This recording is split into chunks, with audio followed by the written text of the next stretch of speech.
Shalom. Good morning to all.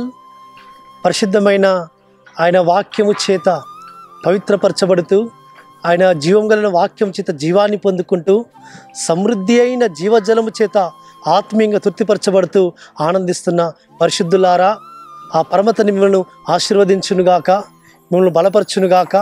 అనుదిన కృపలో లేఖన భాగంలో నుంచి ఈ దిన లేఖన భాగము మొదటి సమూయేలు గ్రంథము 7వ అధ్యాయము 12వ వచనము. ఇంతవరకు యెహోవా మనకు సహాయం చేశానని చెప్పి దానికి ఎబెనేజరు అని పేరు పెట్టెను. సమూయేలు గారు అక్కడ ఇజ్రాయేలుతో అంటూ వస్తుంటున్నాడు, ఫిలిష్తీయుల చేతుల్లో నుంచి ఆ యెహోవా మనను రక్షించాడు, మనకు సహాయం చేశాడు. కాబట్టి యెహోవా సన్నిధానంలో నుంచి మనకు సహాయం వచ్చింది. ఇంతవరకు ఆయన మనకు సహాయం చేశాడని అక్కడ ఎబెనేజరు అని పేరు పెడుతూ వచ్చాడు ఆ రాయికి. కాబట్టి చూడండి ప్రియులారా, మన జీవితాలలో కూడా పరమ తండ్రి అనేక మార్లు మనకు సహాయం చేస్తూ వస్తుంటున్నాడు. ఆయన మనకు ఎబెనేజర్గా ఉంటున్నాడు.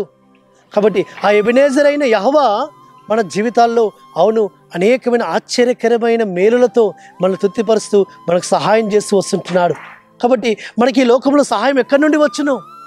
అయ్యా, కొండల తట్టు నా కళ్ళు తెచ్చున్నాను, సహాయం నాకు ఎక్కడి నుండి వచ్చును? భూమి ఆకాశం కలుగజేసిన యెహోవా వల్లే నాకు సహాయం కలుగును. ఎందుకంటే ఆయన సహాయం చేయటకు ఆయన సిద్ధంగా ఉండే నాథుడు. తండ్రి అని మనం ప్రార్థన చేయగానే మొరపెట్టగానే మన ప్రార్థన ఆలకించి మనకు సహాయం చేయడానికి ఆయన తన యొక్క దూతలను పంపుతాడు. ఆయన దిగి వస్తాడు, ఆయన మన మధ్యలో సంచరిస్తాడు. కాబట్టి ఆయన సహాయం చేస్తే ఆ సహాయముకుగా ఏ విధమైన ఆటంకం ఉండదు సుమా. కాబట్టి ఆయన సహాయం చేస్తే త్రోవలు సరళపరచబడతాయి. ఆయన సహాయం చేస్తే స్వస్థపరచబడతాం. ఆయన సహాయం చేస్తే మనం అందరికీ చేరుతాం. ఆయన సహాయం చేస్తే మనం ఆశీర్వదింపబడతాం. ఆయన సహాయం చేస్తే మనం వర్ధిలింపబడతాం. కాబట్టి ఆయన సహాయం చేస్తే జయాన్ని పొందుకుంటాం. ఆయన సహాయం చేస్తే మనము నిత్యాశ్రయము. కాబట్టి ఆ నిత్యాశ్రయదుర్గమైన ఆ యెహోవాను మనం సహాయం చేయమని అడగాలి. అయ్యా, నాకు సహాయం చేయవా? కాబట్టి ఆయన సహాయం నిత్యమైనది, ఆయన సహాయము నిరంతరం ఉండేది, ఆయన సహాయము ఎల్లప్పుడూ ఉండేది. కాబట్టి మన శ్రమలలో, మన కష్టాలలో, మన ఇరుకులలో, ఇబ్బందులలో ఆయన మనకు సహాయం చేయడకు సిద్ధ మనసు గలవాడు ఆయన. కాబట్టి అయ్యా, ఈ లోకంలో మనుషుల సహాయం వ్యర్థము.